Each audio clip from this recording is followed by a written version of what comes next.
Hello, everyone. Welcome to another episode of Dr. Tashambi Speaks. I am Dr. Tashambi. I want to thank all of you for supporting my videos, and I would kindly ask if you would just like and share the video. Please do this because what it does is it increases my algorithms, and that will cause more people to actually see the videos and benefit from the work that I am sharing on this channel. Today, I do want to talk to you all about you. I want to talk to you all about something that's very important. As you can see on the screen, it talks about nurse power, right? Nurses, we have power. And I just want you all to know from my heart to your heart that you are not alone. And I am not just saying that because it's cliche. I am saying that because this is how I really feel about so much that I am seeing in the clinical environments when I am there with my nursing students. There's a lot going on, and I just want you all to know that I care.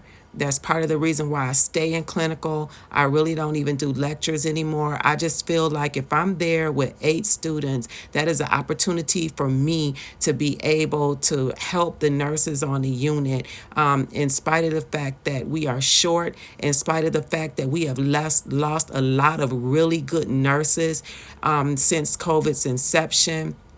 And I just believe that it is just knowledge and expertise and skill that has left, and we will never get it back. And even when we do, it takes decades for us to be able to just learn what it feels like to walk into a room and a patient is about to expire. We don't need a monitor in some cases.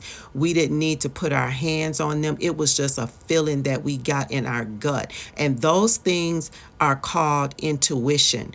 And those types of networks are built inside of our brain and is built in our emotions as a result of decades of being inside of that lived environment. That is not something that can be taught in a classroom.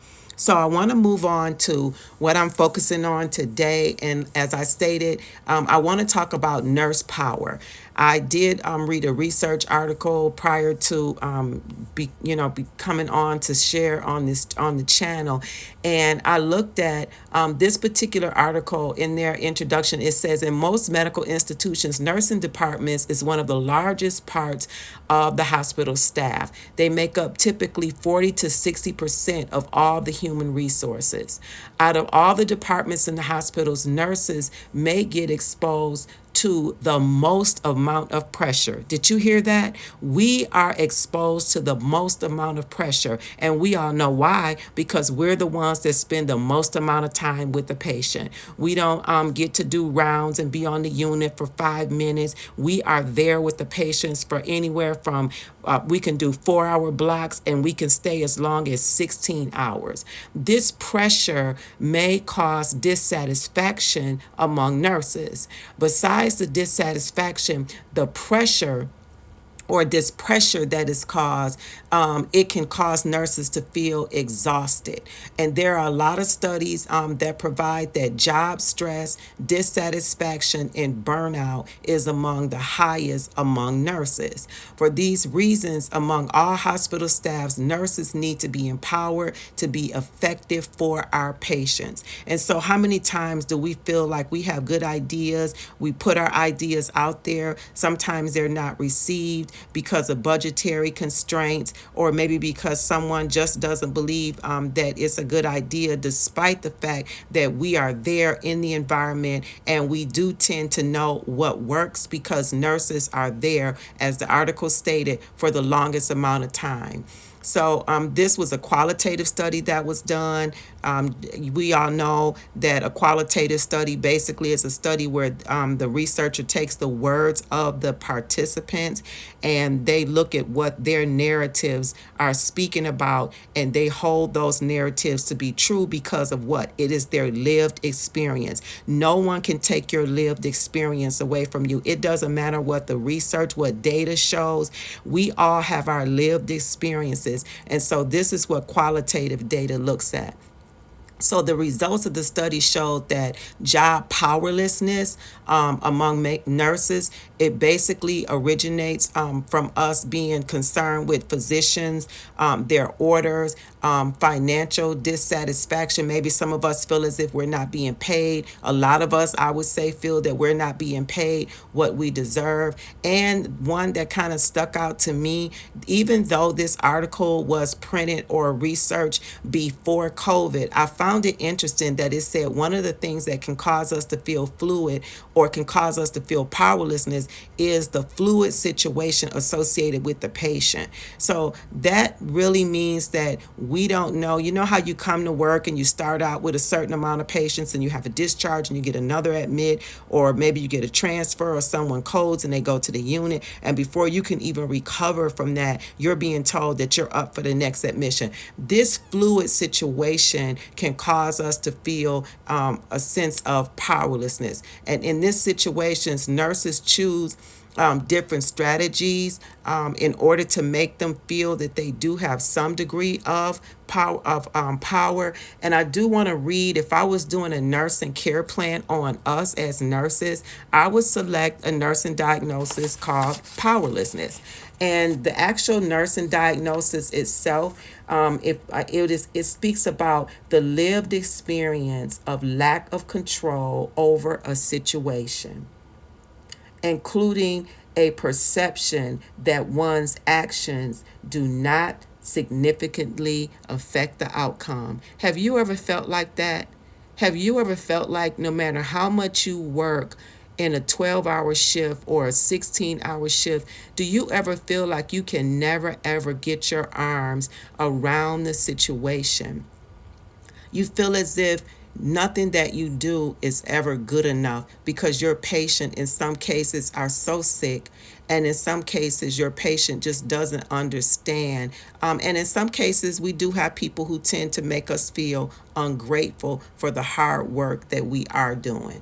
So if I were to put a nursing diagnosis on us, like I said, I would definitely say powerlessness. So when we talk about powerlessness, and I just read the meaning of powerlessness, then the next step becomes what kind of interventions would we do as nurses? Let's not look outside. Let's look towards each other, because sometimes I've heard people say, we have to save ourselves. So if you want to save yourself, what is some things that we can do on the nursing unit in order to make us feel as if we are gaining some of our power back? One of the things that can be done is that we can engage each other, meaning that we can strike up a conversation with each other and use what's called respectful listening. Just listen to each other. How are you feeling today? Are you okay? What's going on with you? And just do it in a way and make sure that we don't minimize their pain. Just kind of sit and listen and hear them out. Now, I know some people feel like I don't come to work for that. I'm not here to be someone else, someone's confidant, or I'm not trying to be, their Dear Abby. You can tell my age. I brought up Dear Abby, y'all. But you want to make sure that you're listening to each other. Let's listen to each other. Let's engage each other, and I found it interesting that this article was written and these nurses were encountering these situations. And this article was published in 2019. So it had to have been written, I would say, in 2018 in order for it to be published in 2019. And these are things that the nurses were experiencing. We are hurt to a degree, I would say, as a profession. I know I am, because I know that we have lost some beautiful nurses.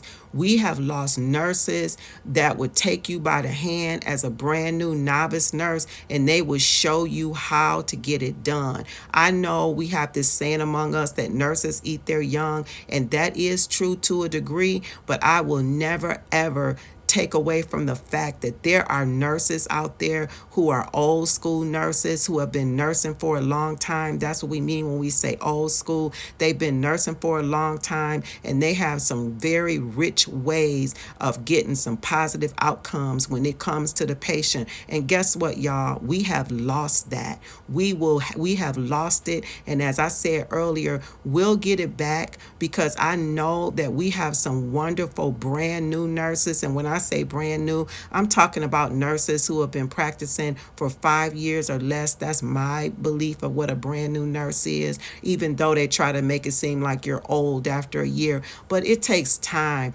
to develop a lot of those roots and those skills when it comes to patient care and knowing how to go in that room and wrap your arm around that family member when they have just lost their loved one, or that mom who just gave birth to a stillborn. It takes time to build up those skills, and we've lost a lot of the experts because they did decide to retire when COVID made its inception into our country. So we want to talk about, additionally, I just want us to think about what are some solutions, because I don't want this video to be about all the problems that we have. I just wanted to highlight it, put some type of definition around it so we can all think about it in the same way as far as this video is concerned. And so what I'm thinking and what I kind of been looking at is what are some solutions that we can do in order to make sure that we don't experience this feeling of always feeling like no one cares about us. There comes a point where we have to save ourselves. It may not be on a large scale. It may not be something that comes across corporate and we have this system-wide initiative, but guess what? We have the ability to save ourselves. So how does that look when we work at saving ourselves? I could remember working on a cardiothoracic step-down unit, and we went through a storm where we had a lot of nurses who were leaving and quitting, and I remember one weekend I had 11 patients on day shift. And when I say 11 patients on day shift, I literally had 11 patients on day shift.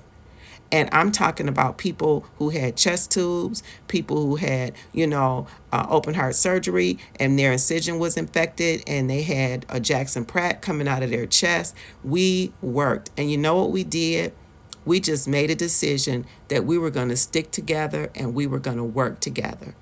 And I don't even know how we can manifest that in the 21st century in the midst of what we're going through. But I am saying that we have to stop, maybe over lunch, maybe offline when we're at home. We could talk to each other, different people that we work with. I think that we have to find a way to try and save ourselves. One of the things we used to do when I first started working is we had something called team nursing, and nursing has gone through different evolutions.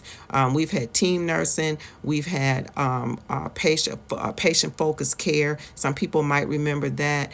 And in team nursing, it's a model, and the basic philosophy is that there's a group of professionals and there are unlicensed professionals as well. So we're talking about your techs, your PCAs, PCTs, people call them different things depending on where you work. And the ultimate goal is that the patient is the center of attention and attraction. And we would just talk about ways that we could get it done. Sometimes I think at the end of report, I feel like it's almost like on your mark, get set, go. And then nurses just start out their day trying to make it happen. But I'm kind of thinking we do a huddle in some cases, and the manager talks about different initiatives and things they want to see happen. And we sometimes we'll have a situation where people get a shout out for being a team player.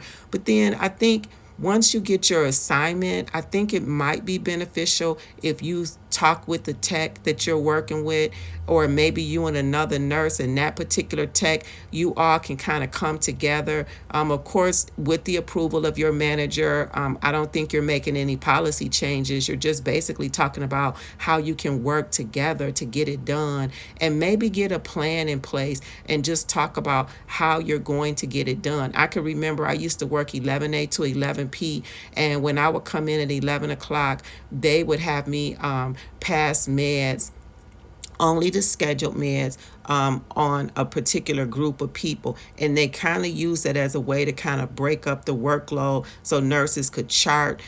There's been times where they said, look, could you just do the treatments? I would just go around and do dressing changes. And this wasn't real long ago, you guys. So I'm just saying, I believe that there's opportunity here for you all to come together and look at nursing from a different way. I'm not saying turn it upside down and shake it, because we know that will have to go through corporate. But what I am saying is maybe you could just look and say, maybe we need to do things in a little different way in order for us to feel that we have gained back some of our power, instead of just coming in following the same regimented process, and we all know it's not working. It needs to be some innovation, or sometimes we need to bring something old that was working, bring that back and see if we can implement that. So I hoped that there was something that I said that helped you all and gave you something to think about. And I would like to ask you all once again to please like the video, share the video. Please leave comments. I would appreciate that as well. I do read the comments. And if you have any questions, please feel free to send your questions to drtashambispeaks@gmail.com, because what will happen is I do read the questions and I make videos based on your questions. Follow me on Instagram. And as I said earlier, you can also follow me on Facebook. And I thank you all for paying attention to the video. And I just want you to know that I do support you and that you matter to me. And I know you all know it. The people who see me in the hospitals, I get a joy actually being in the room with the students, just trying to show the next generation how we get it done. Take care, and thank you for listening.